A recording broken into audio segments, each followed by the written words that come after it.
The great Brahma gods from each of the 5 pure abodes brought the news to all beings that 100,000 years from now, a perfectly enlightened Buddha would arise in the world. Those who wish to meet up with him must maintain the 5 moral precepts and constantly develop loving kindness.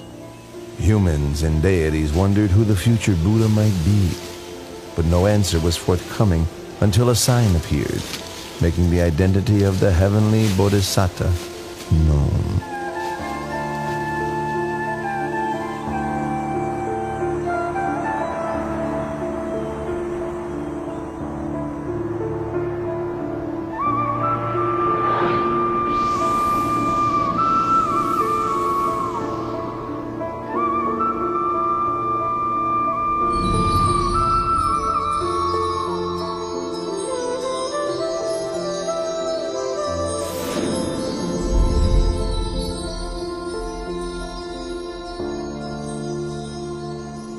The deities and Brahmas met together for the sake of inquiring who the enlightened one would be. At that very moment, the answer became clear, as they all saw the 5 preliminary signs appearing in Santusita Devaputa. The 5 signs which appeared were withering of the decorative celestial flowers on his body, the divine raiment becoming discolored, sweat dripping from his armpits, his complexion becoming mottled, and a feeling of weariness with the heavenly world arising within him. Upon recognizing the 5 preliminary signs, the deities invited Santusita, the Buddha to depart from Dusita heaven and take birth in the human world. Santusita Devaputa then made the 5-fold survey of the earth to see if conditions were right for his birth.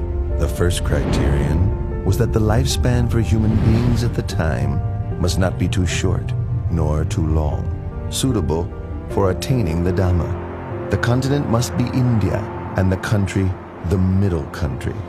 He must be born either into the warrior caste or as a Brahmin, and his mother must be one pure in moral conduct with much accumulated spiritual virtue. Seeing that all of these conditions were fulfilled, the Buddha-to-be accepted the invitation to be born upon the earth.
How do you Royal astrologers interpret the Queen's dream.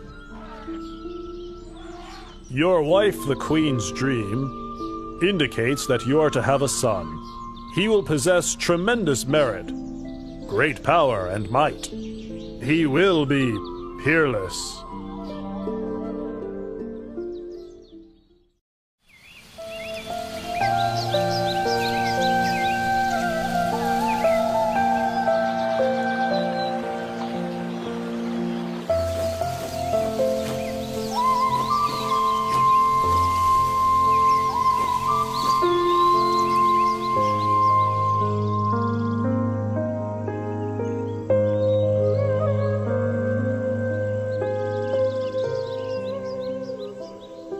My lord, tradition calls for me to return to my family home at Dewataha to give birth.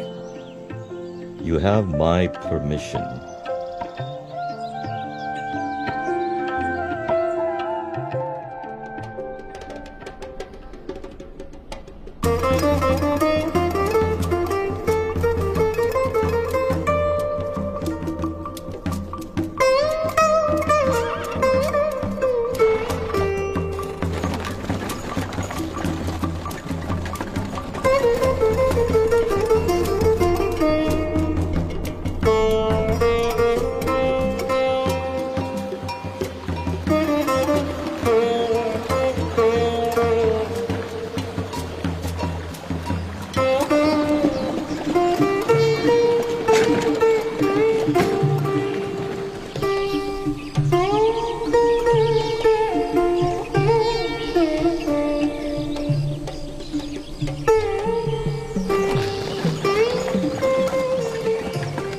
Counselors, let's stop and rest here. We have now completed half of our journey.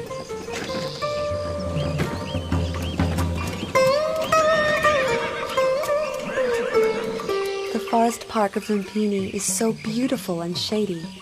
We've been traveling half the day. You must all be tired. Let's rest for a while. Your Highness, if that is your wish, then please rest beneath that solid tree over there.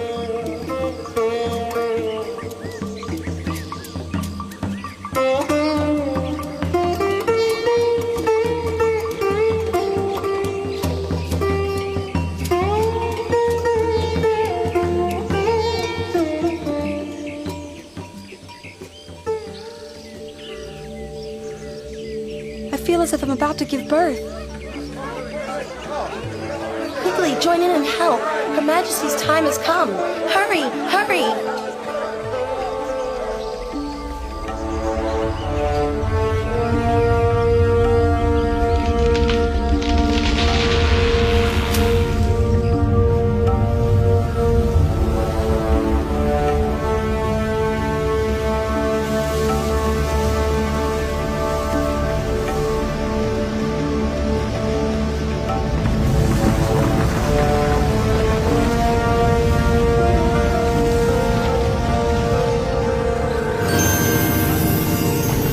As soon as the Bodhisattva was delivered from his mother's womb, and before he could drop to the ground, 4 great Brahma gods from the 5 pure abodes spread a net of gold to receive his body.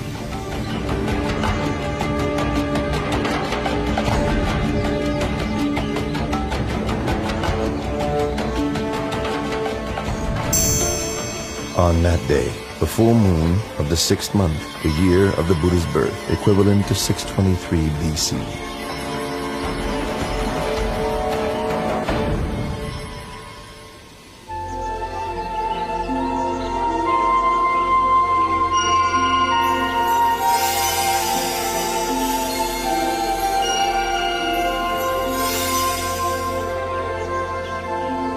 I am supreme in the world, foremost in the world, most excellent in the world. This is my last birth. There will be no more birth for me.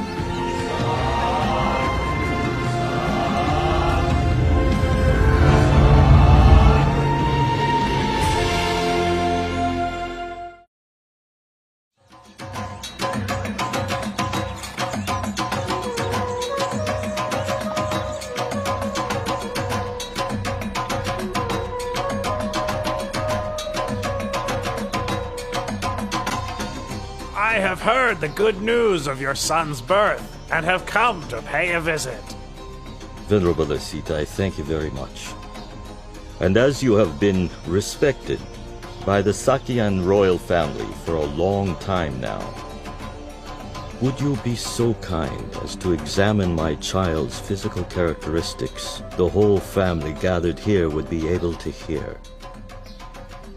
Your Majesty, please place your child in the cradle first, so that I can see him well.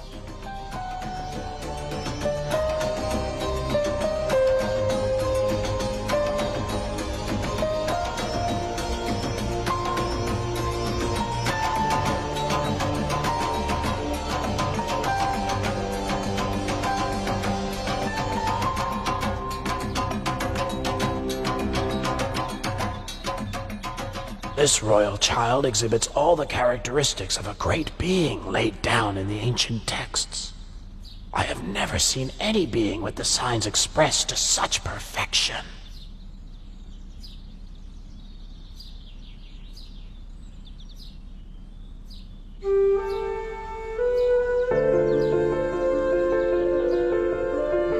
Huh? Venerable Asita!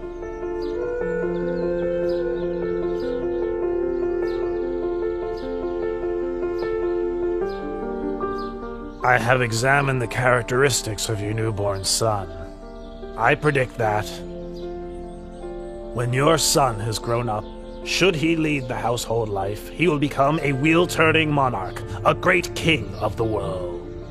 But if he should leave, he will become a fully enlightened Buddha, supreme teacher of gods and humans. Oh, but it's such a pity. What's such a pity, Venerable Asita?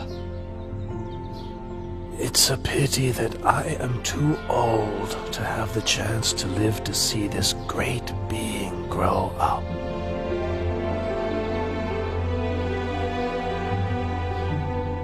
In the future, my son will be a great being with more power and might than any other in the world.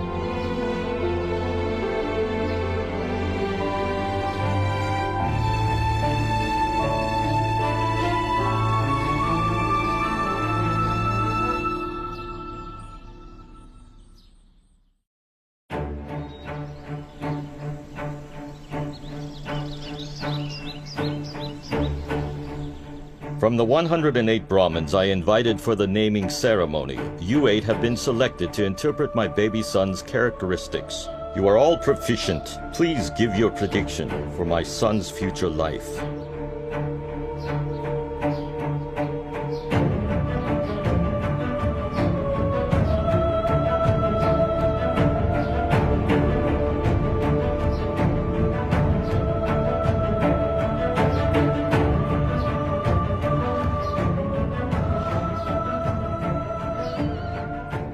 Your Majesty, having examined your son's characteristics, I predict that, should he inherit your throne, he will become a great wheel-turning monarch with an empire that spreads far in every direction.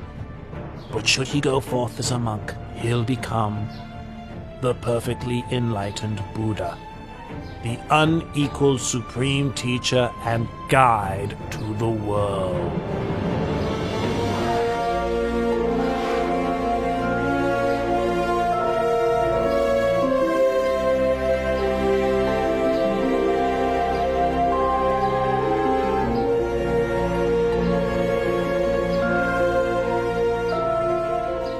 Venerable Kundanya, you are the last of the 8 Brahmins. Do you agree with the other 7 Brahmins that my son has 2 courses, either to become a great wheel-turning monarch or to become a fully enlightened Buddha? I have considered your son's characteristics in detail, and can see only one path for him. He will certainly not live as a householder, but will go forth as a monk. Then he will become enlightened as the Lord Buddha. This is beyond doubt, Your Majesty. You predict my son will reject the household life What would cause him to make such a decision? Your son will see 4 signs: an old man, a sick man, a dead man, and a monk. These signs will inspire him to give up the royal throne for the sake of the holy life, through which he will become enlightened as the Buddha. Well, I would like my son to be a great wheel-turning monarch, ruling the 4 great continents, the greatest prestige for any king. From this point onwards, I will not allow my son to ever see an old, sick, or dead man, or a monk.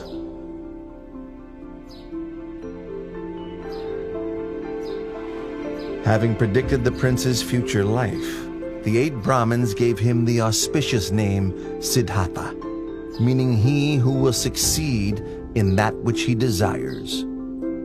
Having returned to their homes, each of the Brahmins instructed their sons that when the time comes for the new prince to leave the household life, they should go forth and follow him.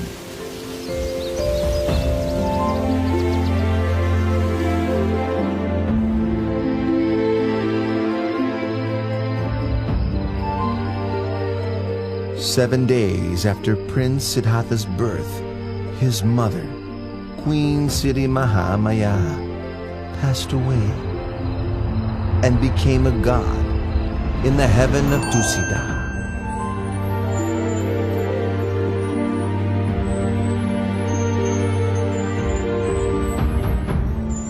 So King Suddhodana had Queen Siddhi Mahamaya's younger sister, Mahapajapati, raise Prince Siddhartha.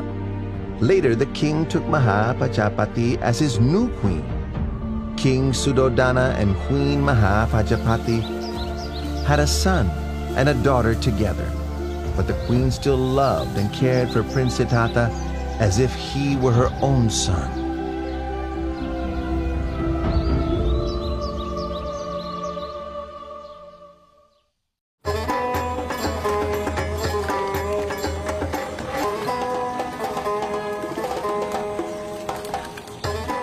Both of you would like to go and watch the plowing ceremony, wouldn't you?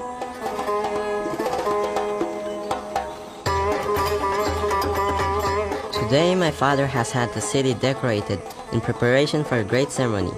It only takes place once a year. Go and watch. I will simply sit here. You needn't worry about me. With your permission, we'll go and watch for a while. As soon as the ceremony is finished, we'll be right back, Your Highness.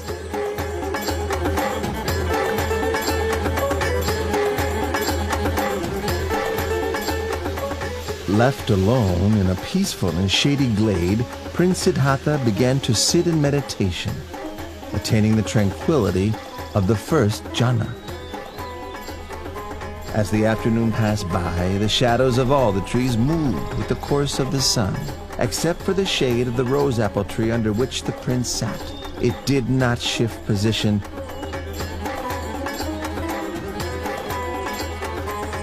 but remained steadily in place. When the companions returned and saw this wonder, they were startled and conveyed the news to the king, who went to see for himself.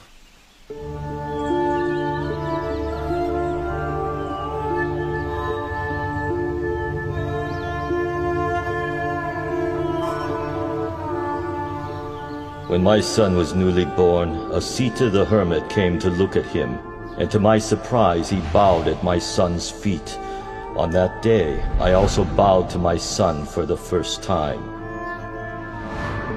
Now, my son has performed this marvel. Having seen it, I feel I must bow to him for a second time.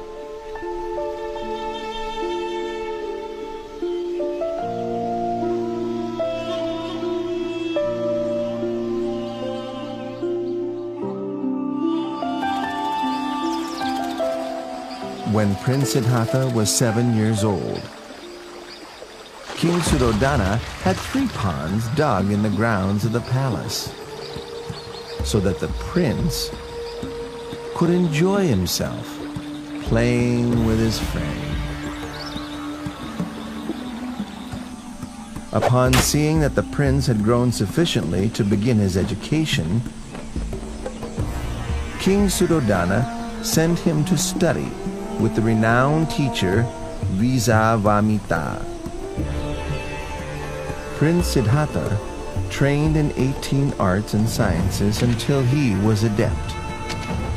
He was his teacher's top student, and before too long, he had learnt all that his master could teach.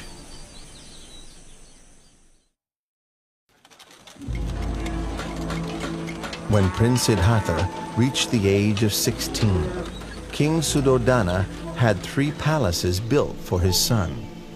One in which to reside during the hot season, one for the rainy season, and one for the cold season. The king, wishing to prevent his son from leaving the household life, consulted with his ministers and obtained the hand of Princess Yasodhara for him in marriage.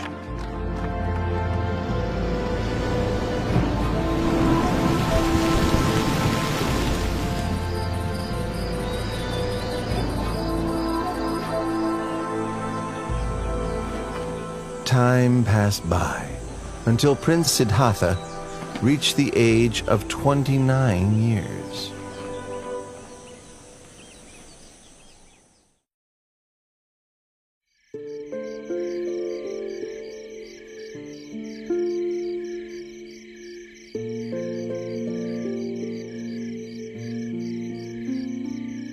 Siddhartha, there is nothing worth seeing outside of the royal palace. Since I was a child, I've not once set foot outside the great walls of this palace. I'd like to see what's outside. There's no place out there as beautiful or pleasant as right here inside our royal palace. That may be true, but I'd still like to go and see for myself. Please give me permission to go outside, Father. Well, if you really want to, I won't frustrate you, my son. I'll have a royal chariot prepared. Tomorrow morning, you may go outside. Thank you very much, Father.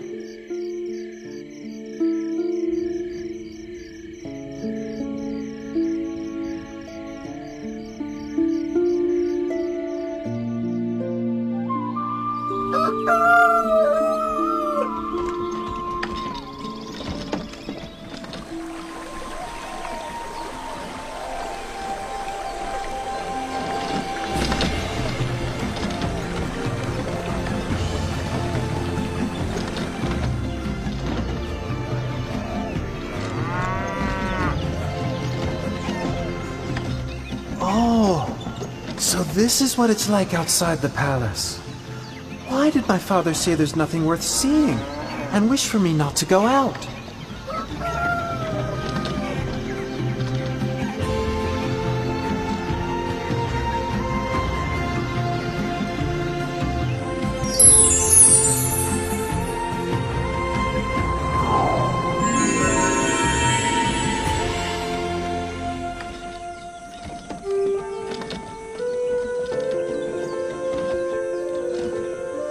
Channa, stop the chariot.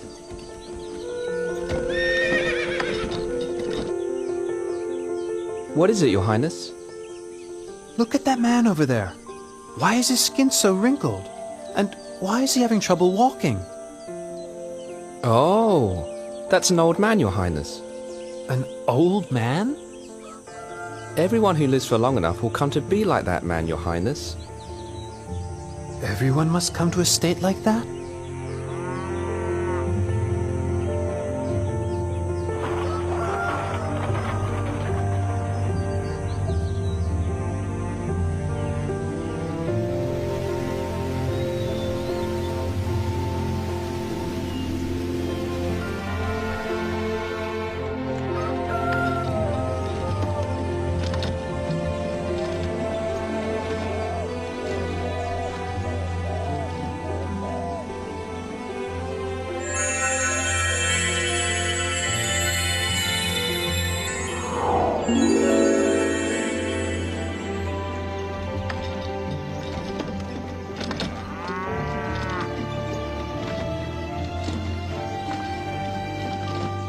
Chana, stop the chariot.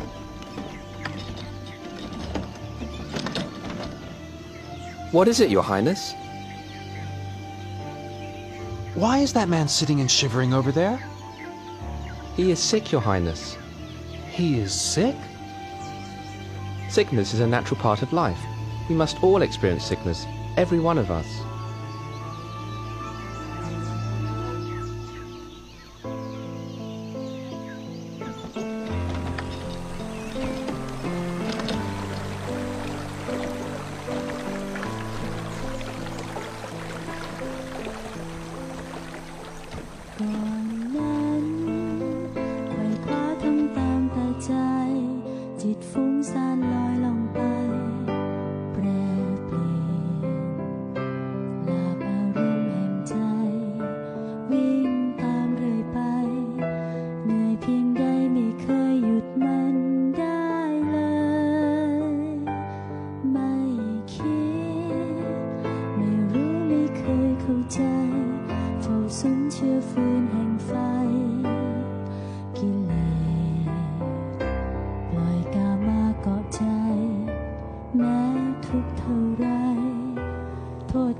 Your Highness! Your Highness! Where are you going? Your Highness! Please come back!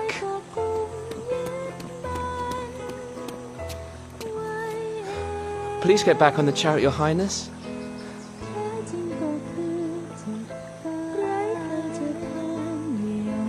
There's a man wrapped in that cloth, isn't there? Your Highness, that's a dead man. And must we all die? Yes, Your Highness. There isn't anyone that can escape death. Even me? Yes, Your Highness. Even you are subject to death.